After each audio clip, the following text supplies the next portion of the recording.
Spencer, we've seen striker Michael Pavey sign for Hemel Hempstead Town this afternoon. What are your thoughts regarding that move? Firstly, thank you to Michael for his brief time with us. Wish him all the best. Lovely guy, real quality footballer who's had some obviously terrible injury not so long ago, and I still think he's in part of the process of long-term getting over that. Look, at the end of the day, I have to get the best value out of my budget. And I've made a decision, which has been going on for some time, that Michael was our most expensive player, that I feel that I needed to make that decision. He's got a great deal of Hemel, and ultimately he's gone. So, said wish him all the best, thank him for it, and we move on. And you mentioned Alfie Pavey in your last interview. We've seen he's gone to Braintree Town on loan. What happened there? Well, to be absolutely clear, Alfie Pavey is a Woking player. He's not a Farnborough player. And Woking can do whatever they like with the player, as long as the player consents, of course, in a loan. And, first and foremost, we've got so much time and respect for Alfie and Woking. Ultimately, we wanted him back. We put in a clause in his sale contract that we had first rights to take him back at the same wages we were paying him before. And if they didn't take up that option, they had to pay us another substantial sum of money.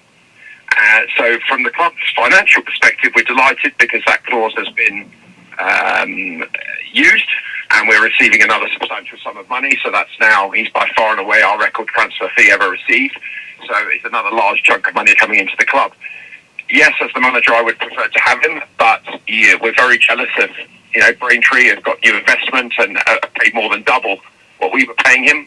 We clearly can't compete with that, and Woking have used simple accountancy to realise they could still afford to pay us because he's on loan there for the rest of the season. Alfie desperately wanted to come back to us. I spoke to him many, many times. I'm confident that one day he will be in a Borough shirt again. But ultimately, it's not our choice. We put the clause in the contract. We've been doing this a long time. We've been very, very, very well compensated. And we will use that money elsewhere as we move forward. So, you said it was our right to have him back first. They decided not to use that and go elsewhere. And as I said, congratulations to Braintree. They've got a great player. We're very jealous. And best of luck to him and everybody over there in the short term. Fair enough. And we've seen some outgoings recently. Are there any incomings this month? Yes, thankfully, please. He's been cleared to sign now. The right back should be signing his paperwork on Monday. He's now been cleared by their medical team. He trained with us last night. So fingers crossed that's done. And he's already got National South experience. So that's good news. Right back, right wing back. Famous, I shouldn't be saying it, so it's actually the ink is dry, but we're pretty confident that's been done. We're looking at a lone striker from a Premier League club who trained with us last night. We've still got some way to go on that. And make no bones about it, we desperately need at least one very high quality striker to take us through the rest of the season and beyond. We've got 3 very strong inquiries out for 3 very high quality strikers. 1 at this level, 1 at a higher level who's currently abroad in a complicated situation, which I thought was getting close, but probably stepped back a little bit at the moment. And another at the moment, 1 level below that we're very keen on. But these are very, very high quality strikers. So we're working very, very hard because I'm very conscious that Gandalf, who's got a slight twinge, may not be available for us. That only happened yesterday. But again, we're speaking to Aldershot regularly, and there is a possibility to extend that loan. So, as usual, behind the scenes, there's a staggering amount going on. There's no question about it. We need a very high quality striker to come in and replace Michael. And obviously, Connor Hall went back. So we're asking an awful lot of Connor Cullen, who's learning at this level, but doing well. Obviously, Gander with a slight knock, so we've got to be careful on that. He's not our player, but we've got some positive signs on extending that. So there is a lot going on, but make no bones about it. We're looking at real high quality to push on. Don't just want to sign someone just for the sake of it, unless it's a almost free loan to give us a little bit of cover, which you hope works out. Sometimes doesn't, but obviously young Taylor came in from Wickham last week, and I thought they had a really, really strong debut as an out-and-out number 4.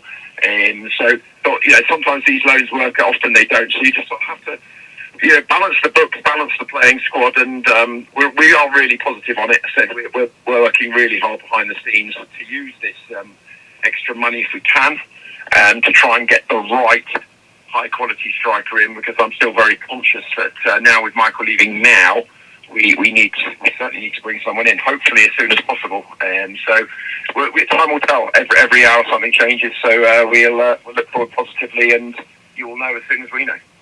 Great. And just finally, back-to-back home games now against sides at the opposite ends of the table.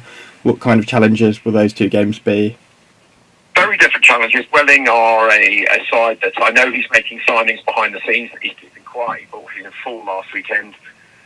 And on their day, they're very, very good. They beat Yeovil at home only, about a month ago? And so they've got a massive game today in the trophy against, quite frankly, the best side in non-league. So I think that will be, whatever happens, that's a free shot. Look, there's no question, I'm not going to hide around it. They're struggling, but they've got so much pace in the side. We've got some issues as well. Of course, Aaron Cole is suspended. And, we are really struggling a bit up top. But ultimately, we have to get on with it. We know every game is tough. We're not in... we've got 1-2, lost 2. We're in that sort of form at the moment, quite frankly, with a number of injuries still. But look, ultimately, very tough game. And then Chelmsford are absolutely flying. I think they've won the last 4. Fabulous side there. But so every game's so tight. If we perform well, we can win. We need the fans again to turn up en masse, which I'm sure they will. And I said we've had a very hit and miss season, but we're sitting slap bang in the middle of the table. It's really key that we can get another couple of wins and start looking, down again rather than the other way. So it's very, very tight. Every game is those dreaded small margins, and you just keep your fingers crossed. Looking back at the St Albans game, there wasn't much in it. Very, very close offside. Poor goals from us, reality-wise, but ultimately it was a very, very tight game, and that's what most games in this division are like. So just look forward to it. Look forward to playing. Everyone trained very well last night. They've got the weekend off in preparation, and we look forward to having both Welling and Chelmsford back at ours in the coming week. Brilliant. Thanks, Spencer, and good luck for next week. Thanks a lot, Dom.